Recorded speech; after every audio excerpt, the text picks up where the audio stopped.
the doors are closed, so I assume we're starting. Hi, everybody. I'm Kobrin. I'm here to talk to you today about the BroBot distributed denial of service botnet. First, I want to say why it is that I'm here to talk about this. So, I'm the senior architect on the adversarial resilience team at Akamai. We work to make sure that our products stand up under adversarial pressure. We apply some interesting analysis techniques. Right? So instead of focusing on things like root cause analysis, which are excellent ways to find somebody to blame, we look at contributing factors and find out what things must go wrong for an accident to occur. And we apply these methods to very complex software systems. If you want to hear a lot more about that and how it's really cool, you can go see Christian's talk. Christian Turnus will be speaking at 4 o'clock over in the Washington room. He's one of the members of the adversarial resilience team, the first, actually. And you can hear a lot more about it there. One of the things that we use when we're thinking about these systems, when we're applying STAMP, is we use system diagrams. And so most of what you're going to see on this board are system diagrams. Try to cram a lot of information into not a heck of a lot of space. I think this thing's default resolution is 800 by 600. So if you find that you're sitting at the back and can't read the words, slide on forward. They get larger the closer you get. There are also people who may have come here to hear a lot of technical details about BroBot. I'm going to be covering some of that.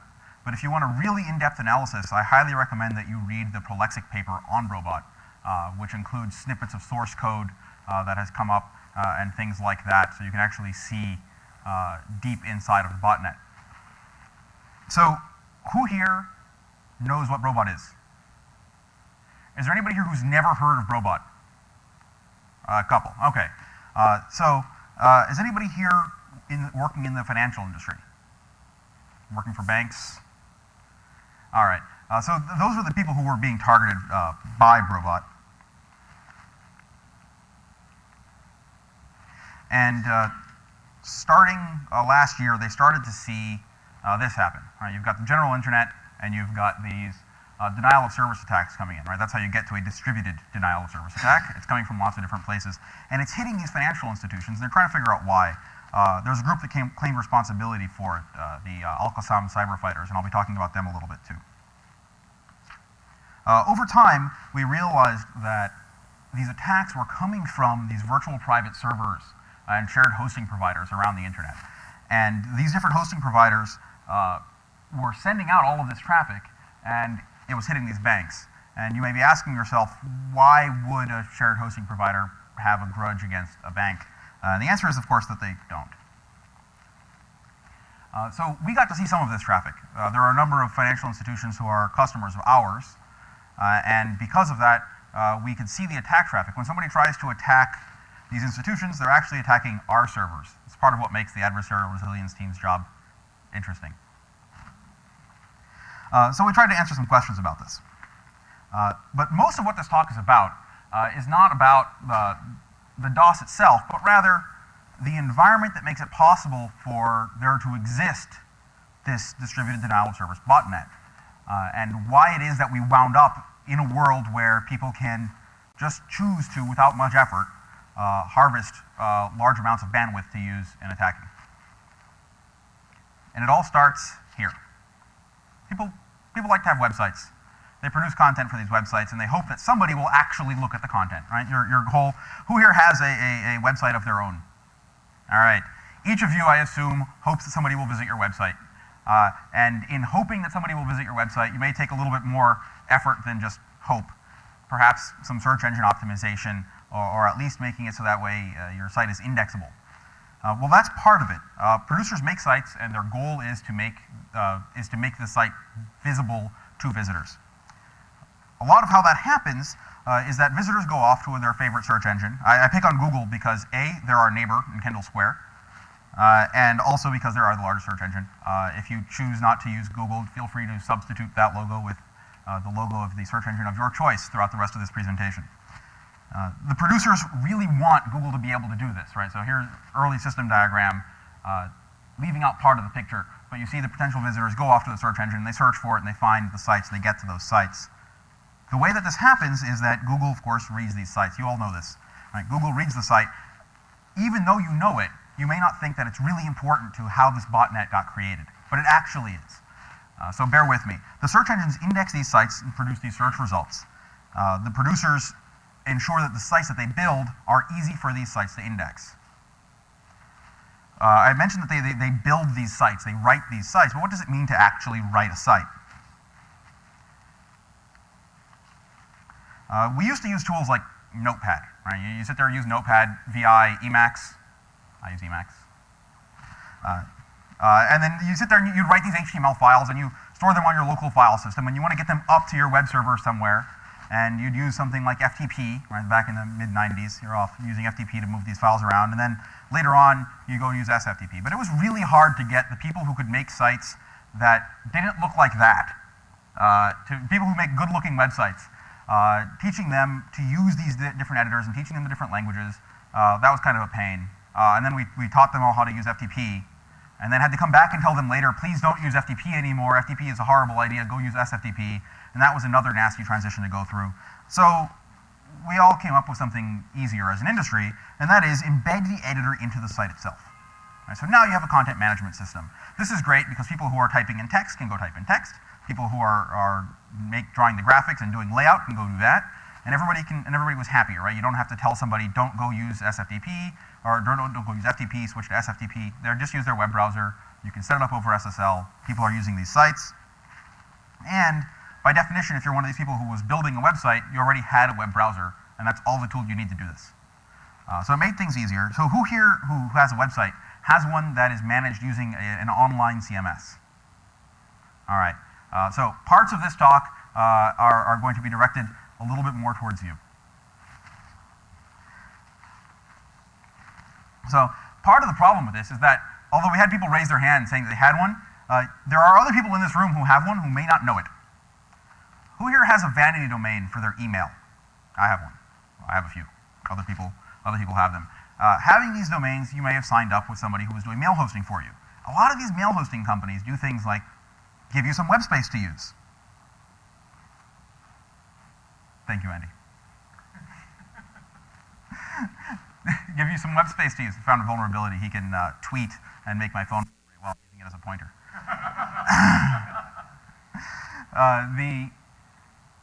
So you wind up with these accidental CMS installations where you had no idea that you have one, you've never administered it, somebody's gone up and set it up in your name, the administration is set up through this vanity domain you created, you don't even know the password, but they might be able to guess it because somebody set it up, they probably set up a username of admin and a password of like ABC123 or something silly, and tell you to change it immediately in that sign-up email that you ignore after you receive it because your mail's working and therefore you don't need to talk to that company anymore.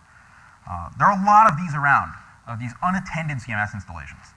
And they provide part of the terrain on which this botnet grows, this fertile ground. So even if we have a CMS, we may not know it. But what's actually in the CMS itself? CMS, content management system, nice, short, but what is it? A lot of what it is a base platform. A number of them are this base platform with a plugin layer on top of it, right? Like for extensibility.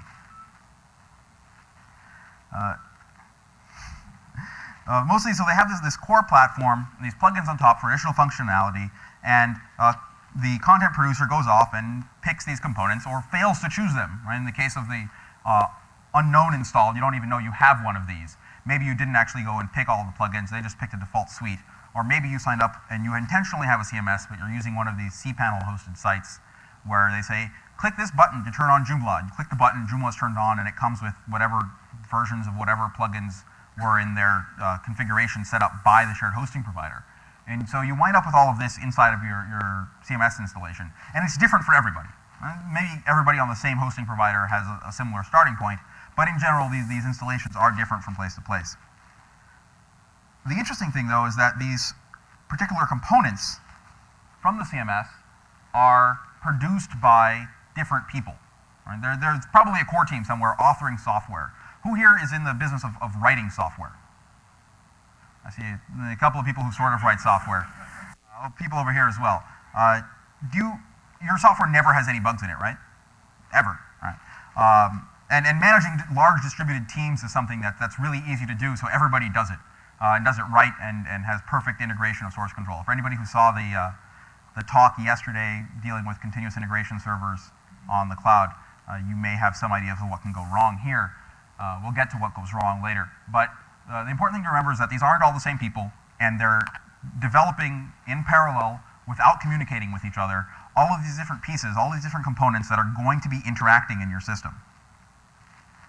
A lot of these are folks who are just scratching an itch, right? Where you have somebody who they wanted to do something like let users upload pictures to their site, so they wrote a picture upload plugin, and they don't actually use it.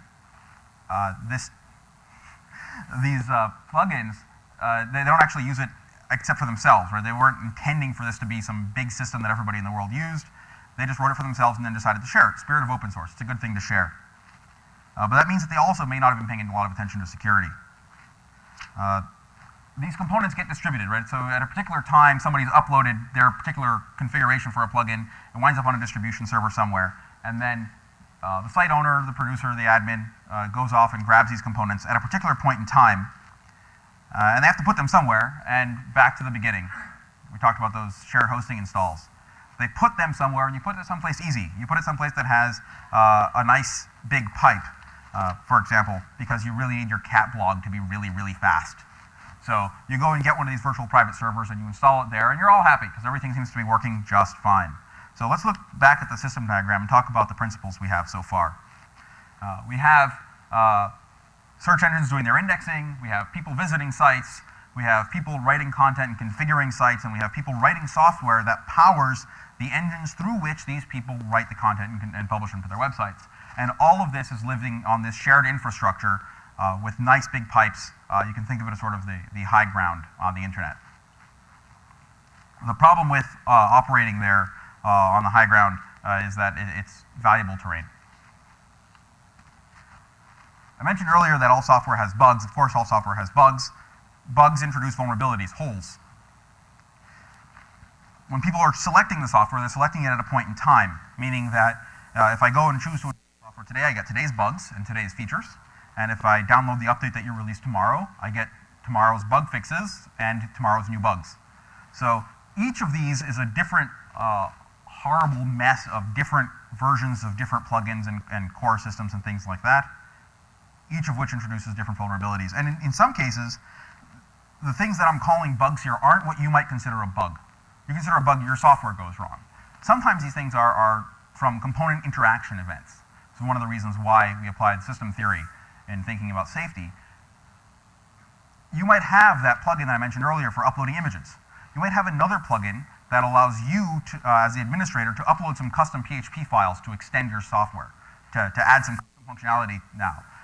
The problem is, if the person who wrote each of those, if they didn't coordinate at all, there's a decent chance, at least in the current plugins that I've seen out there, that using the image upload plugin, you will be able to now upload PHP files that land in that other directory where the other plugin will happily go and execute them, right? There's a vulnerability. Each of those pieces of software is operating exactly as intended, right? There's no bug in either of them. The problem comes in the combination, when the two components operating as intended interact badly, leading to an accident. Earlier we talked about the desire of the content producer to have their site be easy to index by search engines. While content from the site gets picked up by the search engines, the hallmarks of those vulnerabilities, the bugs, even something as simple as just version numbers escape, and those get indexed as well. And this means that you have these vulnerable CMS installs, which means that you have a vulnerable shared hosting server, and the things that you can use to find those wind up in the index of the large search engines. From that, folks like the Al-Qassam cyber fighters go and do some reconnaissance. Right? They call themselves the Al-Qassam cyber fighters, and they've claimed responsibility for these attacks in the financial industry. They can go and use a search engine of their choice, do some reconnaissance, search for those little markings, those little tiny markers that say somebody's using PHP upload script 12345, and they happen to know that that one's vulnerable. Maybe there was already a CVE published for it, or maybe they just looked at the code or encountered somebody who used it. And they can then go from that to exploiting those vulnerabilities. Those vulnerabilities are on the system. Doesn't take long for somebody to exploit them. Now, these folks own all of these machines. You've gone from a vulnerable CMS to a compromised CMS, and they've recruited those .NET for use in their attacks, and they just run their attacks by sending commands to your computers, and then have those do the attack for them. And this is why, of course, earlier when we were looking at it, the banks were seeing that they were being attacked by shared hosting providers. So looking at the larger picture, where we have added back in the bank, Al-Qassam cyber fighters, you can see the bugs getting distributed and getting picked up by the index, and the exploits being used to gain control of the server. And then after it's been exploited, you see commands going and the botnet code actually running.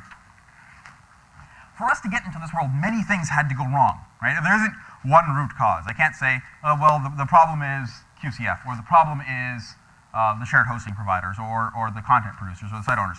Something had to go wrong at half a dozen or a dozen different places for us to wind up in an environment where somebody who wants to can go and use people's benign web servers as the source of their attacks. Things that go wrong include things like having the bugs, not patching, having a desire for easy searchability, having a desire for a high bandwidth connection. You as a site owner have a desire for a high bandwidth connection, so does somebody who wants to perpetrate a denial of service attack. Right? If the thing that's limiting their attack is how much bandwidth they have, going after these makes it really easy for them to succeed in their attacks. Let's look at a couple of different subsections of this view of the world. First, starting off on the area between Al-Qassam cyber fighters after they've already compromised the machines. We've already talked about how they get into it. Let's talk about, in particular, what they're asking these machines to do and how they're harming the banks with it. Again, you can get some much more detailed information that I'm going to present in this talk by reading the Prolexic report, which has lots and lots of text. It doesn't all fit on the screen, of course. You may also wonder how we found out about these, how we found out exactly what's happening on these attacks. If you go and search for, pick a CMS, Joomla or WordPress, and search for hacked, you will find forums from people who use these services. And they will say, my site got hacked, my bandwidth bill went through the roof, or my CPU usage is going crazy and they turned off my website, things like that. And they'll go back and they will say, I got these weird files on my server now. Well, those weird files on the server are the components of this botnet. And you'll see them around. You'll see people complaining about it. They post the source up. Sometimes it's up on paste bins. Sometimes it's up just in the forums. But you can actually go through and read what it is that they do and how it is that they do what they're doing. This is a simplified view of that. The parameter names and things are obfuscated in the actual code. But here, a basic simple view is that it's a piece of software that has 3 actions it can take. It can do a health check. If you're managing large networks of systems, right? If you have a few tens of thousands of computers, you need to find out some way to find out how they're doing. Right? Are they still responding to commands, etc.? So their health check responded with, it's okay, no problem, bro. That's how you wind up with the name BroBot. Also, they had 2 basic attacks that they could do, a Udp Flood or an HTTP Flood. Either way, sending lots and lots of attack traffic. The numbers are actually incorrect. But sending large amounts of attack traffic to a target. Target host, target port, target path. So actually the early versions, it was just the target host, the target port, and a loop count. How hard do you want to hit this? And so you can use this to probe somebody's defenses, right? Send them a short burst of traffic and see whether they blocked it or not. And then you can use it to actually do the attack. You go and you ask the compromised CMS server to go and send massive amounts of traffic. And you actually don't ask one of them, you ask a couple thousand of them to do it.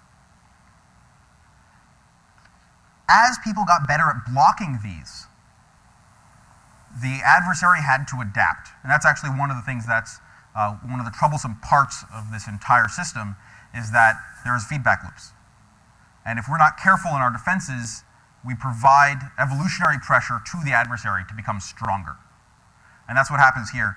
They evolved. The later versions, or at least later discovered versions of this source, had a health check that responds with kamikaze rather than it's okay, no problem, bro, and had a distribution system for taking work and sending it off to one tier of these compromised servers, and then having those compromised servers call on another tier of compromised servers to send the actual attacks out. So instead of having to have your own machine, let's say I'm operating the botnet, I have my own laptop. Instead of having to connect to 5,000 machines to do the attack, I connect to 5 machines and tell each of them to go off and contact 1,000 machines to do the attack. It allows you a little bit more flexibility. It also has just the 2 attack types. The one is distribute, and the other one is to execute. And so this is more what their system looked like, right? The later versions of it, the more recent ones. It allows you to have easier control. You have to send less, fewer signals transmitted from your command and control infrastructure to the botnet, to the outside of the botnet, and then the botnet does a lot of communication internally and then sends massive amounts of traffic outbound.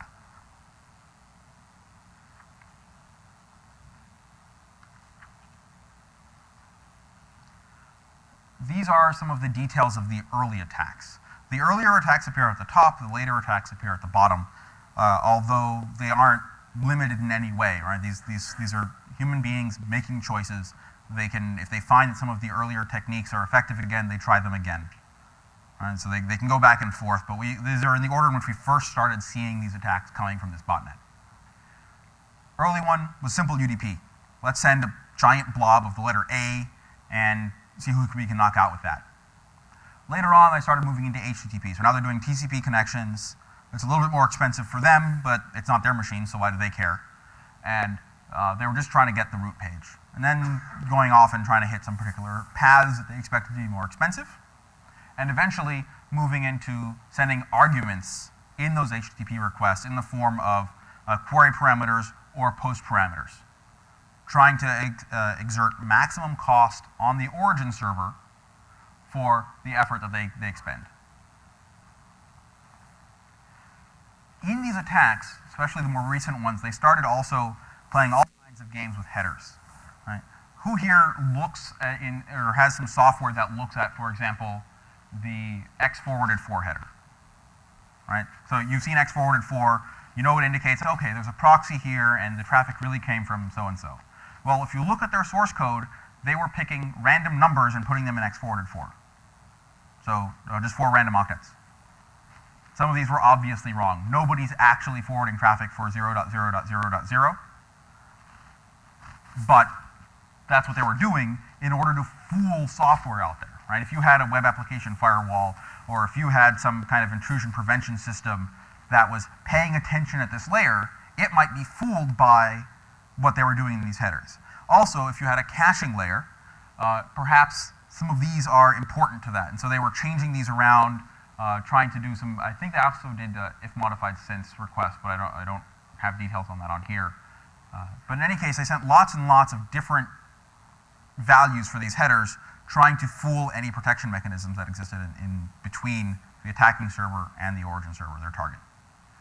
They also started playing games with those parameter values. So some of the early ones, they just picked real parameter names out of existing URLs, go to a bank, click around for a while, find a URL with some question mark in it, and just start changing those values in the URL to random values. Later, they started using random parameter names because they found that was just as effective and allowed them to have many, many more unique URLs. And then eventually they realized that for a lot of these servers, you didn't even have to supply a value to get the cost out of it. You could just use lots and lots of random names. So they started leaving the values blank.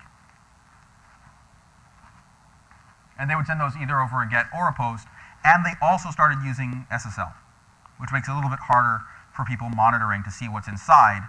Also makes it a little bit more expensive for the servers and more expensive for the client, but once again, the client is borrowed. So from that, we want to figure out how to stop these. Right? So this is not an ad for Akamai. I'm just talking about how we see the traffic. It's aimed at our customers, and we had a desire to prevent this malicious traffic from hitting our customers without blocking the legitimate traffic. Right? There are plenty of other services out there that might have these same goals, might try to achieve them. I know about how we do it.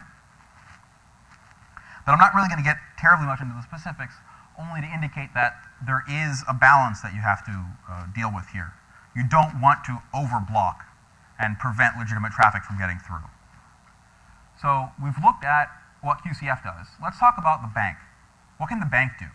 So here we start getting into some of the things that you can do if you're one of the targets of these attacks. If you're a target site being attacked by this or perhaps a different botnet in the future, somebody's trying to DOS you, you start off by building a defensible infrastructure that you can then layer on defenses afterwards, right? So this comes from things like knowing your application parameter names. If you are developing software and you know the parameters that will be accepted by any particular URL, you can go and push that check out further away from your infrastructure. You can use dedicated hardware. You can use something like Akamai's Kona services. You can use one of our competitors' services. You can move that out so that the checks happen not on your hardware.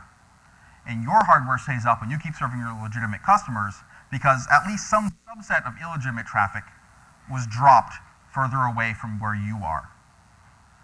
If you don't actually know your applications, if you haven't built a defensible infrastructure, you're stuck doing things like analyzing patterns of traffic and guessing.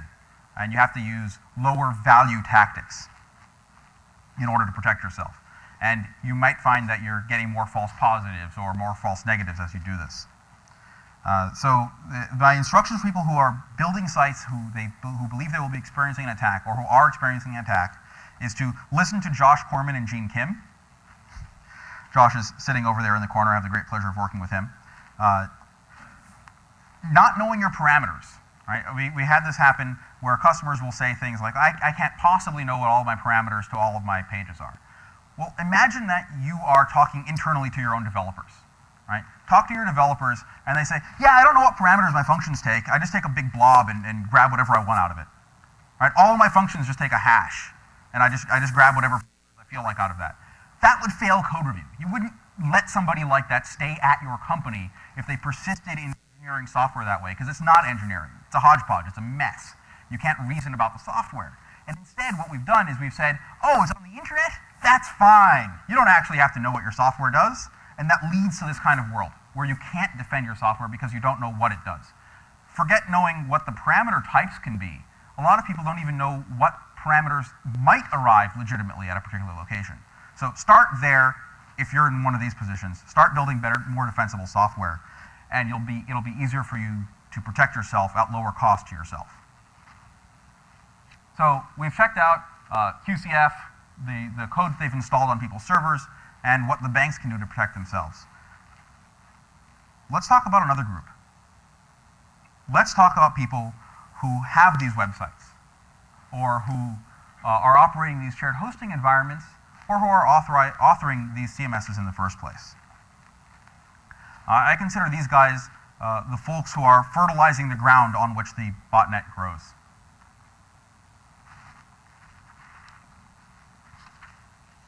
If you're a user of a CMS, sorry, I managed to jump ahead. There you go. If you're a user of a CMS, keep your servers patched. Right? So I'm not trying to sit here and tell you, you ought to do this, you ought to do that. I'm talking about a description of a world where in the future we can provide smaller footholds for people who want to use our own infrastructure against us. You can choose to do this or not to do this. If you have an interest in making the internet a better place, if you have a desire to make it so that way people can't use the services that you pay for to harm other people, here's a list of things you might want to try. Right? Keeping your servers patched, going through and adding things like outbound firewall rules yourself. Right? Say, look, I'm operating a cat blog. My cat blog has no need to make any HTTP calls outbound from the server, so it's not allowed to talk to anybody. And then your problems, your particular install becomes less desirable as a target for these folks. You can start off by trying to keep things clean, to fix your infections, but limit them first. I think limiting is a really good way to start. If you make it so that way, if you assume that at some point you will have an open vulnerability on your server and that you will be compromised, making it so that way it's a lower value compromise makes everybody safer. If you're one of these shared hosting providers, a lot of these shared hosting providers, what they do is they start off by handing you a very large gun and pointing it at your feet as the customer. these are the ones who go off and say, yes, we're going to install an instance with a well-known username and password and not tell you that you have it. Right? You signed up for mail, we give you web hosting. If you have, in other cases, they give you some software to install where you can click a button to do it, which is better, right? If you're operating a shared hosting provider, anybody here work for one of the big shared hosting providers and is willing to raise their hand? Okay. For those who do, or if you have friends who do, you can talk to them about requiring positive action. Again, this is for people who are interested in making the internet a safer place. If you require positive action from your users to enable services, just like, say, if you're installing OpenBSD, you have to turn on services. It doesn't come with the services enabled, the remote services. You've made it so that way an unattended install that doesn't get patched and doesn't get used also is of no use to an attacker. Right? They might be able to break into it and use it for computation. Maybe they're going to use it for hash cracking or something, but they can't make use of that pipe. They can't make use of the bandwidth that you've made available. Here at this layer is where, once again, as with the banks, we can avoid applying evolutionary pressure. So if you're one of these institutions under attack, it's a really good idea to block this traffic in a way that isn't obvious to the people who are attacking you. Right? If you go and say to them, haha, we know you're BroBot and we don't want you to attack our servers, so we're denying your traffic, they now know that they have to adapt again.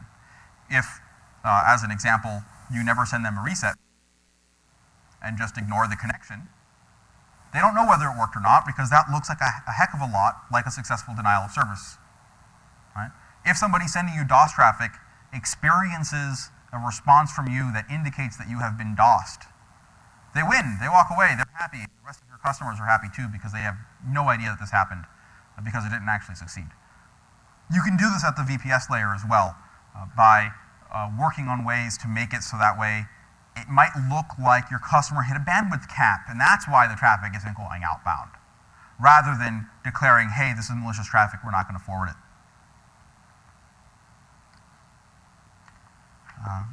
Let's also talk about people who are writing CMSs. I know there are people around here who contribute to open source software, and this applies to basically anybody who's doing software development. But in particular, for this environment, I'm talking about authors of CMSs and authors of CMS plugins. Using the secure development practices that we've heard, you've probably heard talks about it here and at other conferences. It's easy to learn about, it's easy to find people willing to talk to you about secure development. Finding the particular right tactics is an entirely different presentation. But some of the easy things to do are to provide safer defaults, right? So starting off with realizing that you've built a platform, right? So you've built this platform, and maybe you default by not allowing your plugins to write into directories from which the server is willing to read for execution, right? You have a directory that's marked to not enable PHP execution, and you dump all the files that people are uploading into that. Or you do a bogus file system. I've written one of those where I use a database for a file system, right? You take your uploads and you put them in the database, and now if somebody's trying path traversal attacks or any of the other interesting things you'll hear about in the other talks, they don't actually work because there is no actual path to traverse. And you can't actually write into the directory where the PHP executes because the PHP layer can't actually read the database as PHP source. Things like that. But I mentioned that you're building a platform. Other people build platforms. Microsoft famously builds very large platforms, and a lot of people use them, or Apple, I suppose. That's what I'm running over there. But Microsoft has their Patch Tuesdays, right? If you're running Windows and you want to keep your system as vulnerability-free as possible on average, you accept those patches on Patch Tuesday and you run them and now your vulnerabilities are gone. Well, what if you're a CMS user?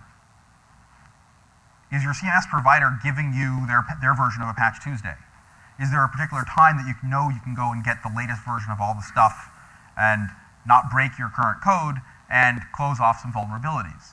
And most of them aren't doing this. And so I would ask that people who are in this business of building CMSs, building plugins, building these platforms that people use that are the infrastructure of the next generation internet, that you actually go and consider yourself a platform and do the things for your users that you would expect the platforms you use to do for you. If you can't go and offer people patches and automated updates, and you can't follow the path that Chrome pushed and that Mozilla followed, at least you can offer a mailing list for security updates. Hey, we found a vulnerability. If you're going to download our software, you sign up for the mailing list at the same time, and we promise to only send you security updates through this mailing list. Right? Make that available. Right? You don't want people thinking that you're going to spam them. We're just talking about important notices about ways that you can use software to fix bugs or change configurations to fix bugs. You're in a very powerful position. I talked about this being the infrastructure of next generation websites and things like that, but it's also people who are authoring these CMSs are shaping the future botnets of the world. Right? This is your opportunity to change what botnets look like next year. So here's that big view again. Each of these little orange X's indicates one of the places where I've discussed a potential mitigation. You can see the whole flow through people searching and indexing and writing software and using software and failing to patch and so forth.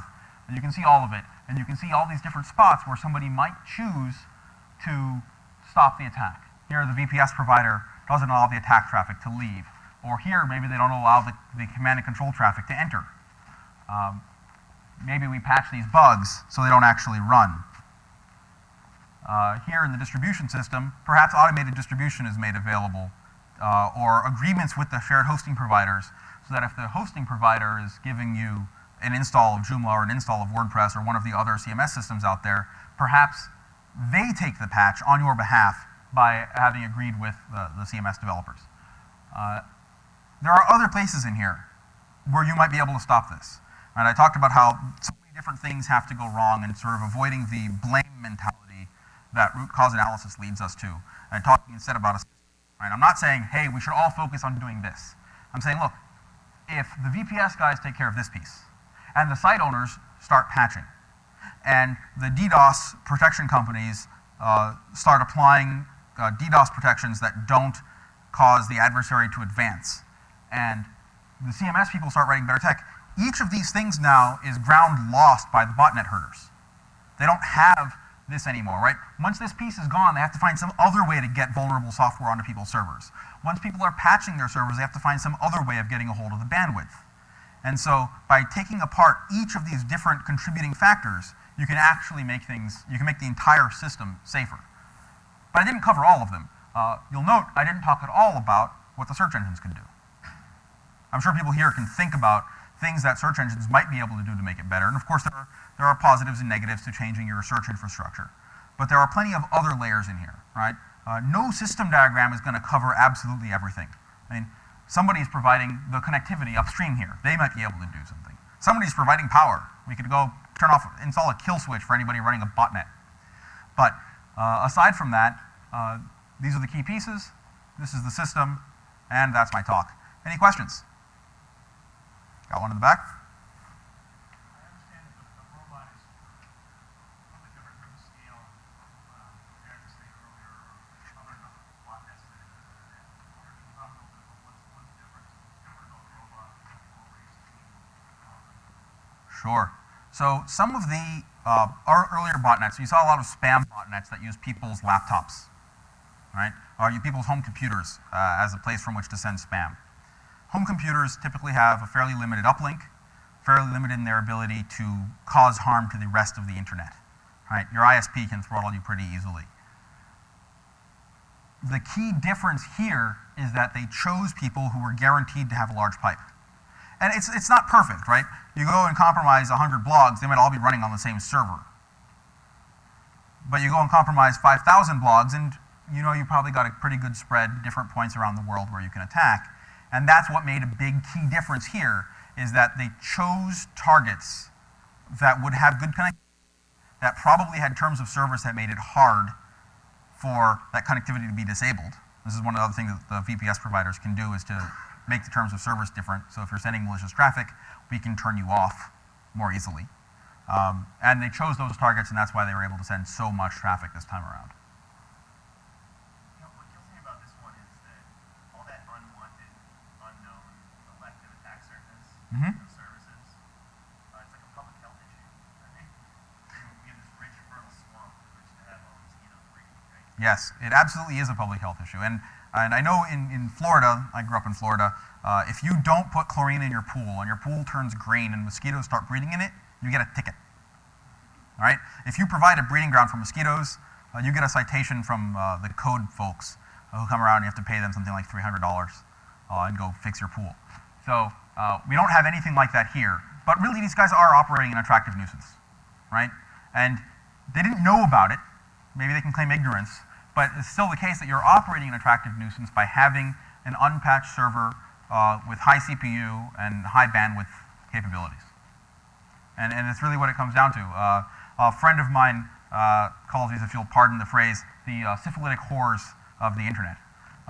These guys are here spreading disease like crazy and interacting with any other server they can get their hands on. Do you think it's more irresponsible of UPS providers to be providing auto configuration, one click CMS setup and stuff like this, or the CMS creators in the first place for enabling that sort of ecosystem and not making you more aware of vulnerabilities, the potential vulnerabilities you're opening yourself up to by running a PHP CMS? So responsibility is an interesting question.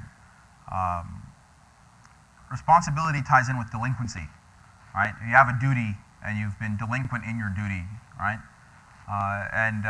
There's been some interesting writing on this, and there's an idea of if you're not aware of your duty, are you actually being delinquent in it? And a lot of these are cases where there are actually kids writing these. I mean, I know I was writing software when I was a kid, and I had no idea about any of this. I was writing software completely full of holes, horrible stuff. And I was sharing it with my friends because they wanted software that would do cool things. My software did cool things, and I didn't know anything about the absolutely horrible things that my software would let them do.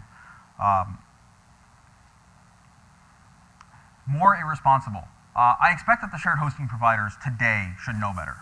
If you'd asked me this question 10 years ago, I would say, oh, it's the fault of the CMS install folks who installed this on their machine, right? The user. Blame the user, but the user is just another victim here, right? There's a lot of victims in this. But rather than thinking of victims, we can think of who is in a position to help.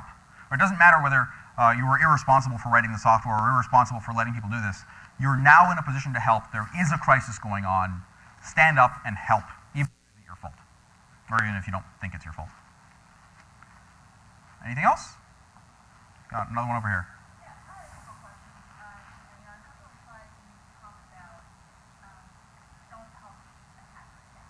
Right.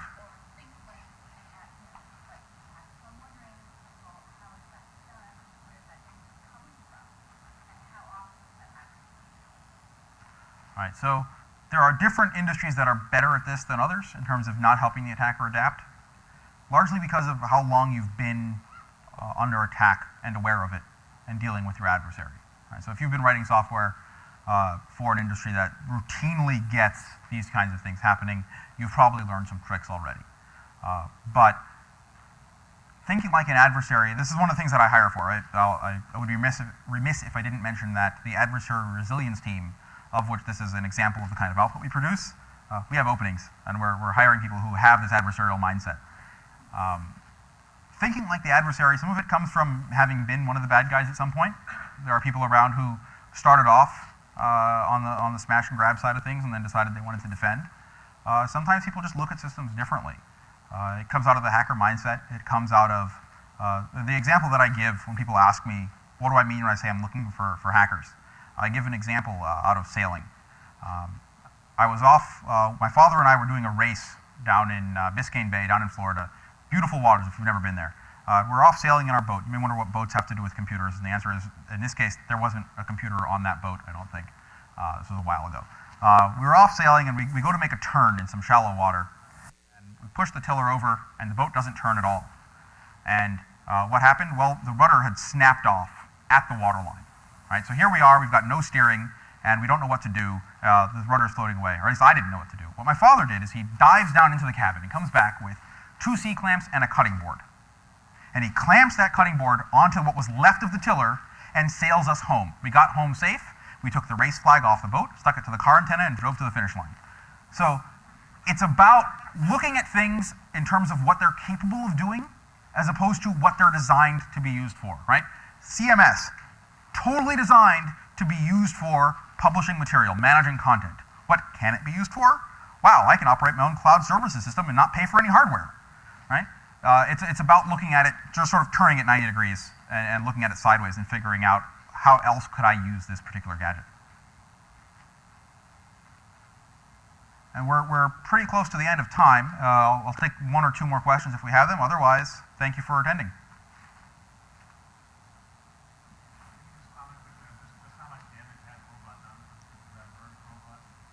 How much damage have they done?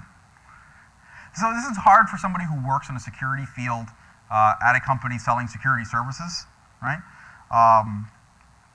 They've increased the size of our team. But damage that they've done is pretty large, right? There are banks that were going offline. They're changing their targets. They advertise what their targets are on places like Pastebin because they are actually trying to send a message, or claim to be trying to send a message at least. And so you can go and read what they're doing and why they're doing it.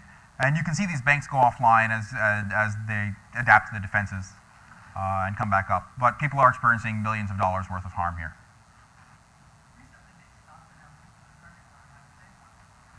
Yeah, so they're no longer announcing in advance who they're going after, but the patterns are similar, right? If you're operating one of these sites and you have been attacked, you can probably guess that it's at least the same kind of software being used against you.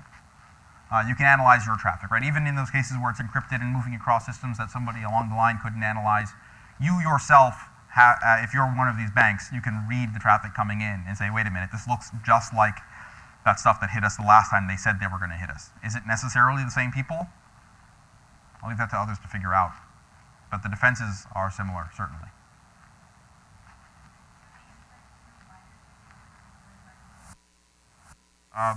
I believe they're choosing the targets they're choosing because it gets noticed, right? When your stated goal is to send a message, you want to be visible, you pick somebody who people are going to notice, right?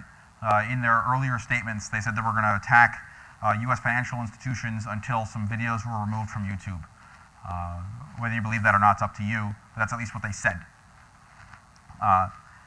They then stopped attacking, claiming that the videos had been removed. But they attack people who stay down. That's one of the keys. I mentioned earlier how you can attack for a short period of time or a long period of time.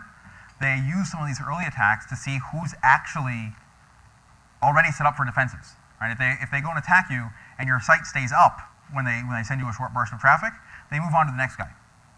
And they do that until they find enough targets to satisfy their needs.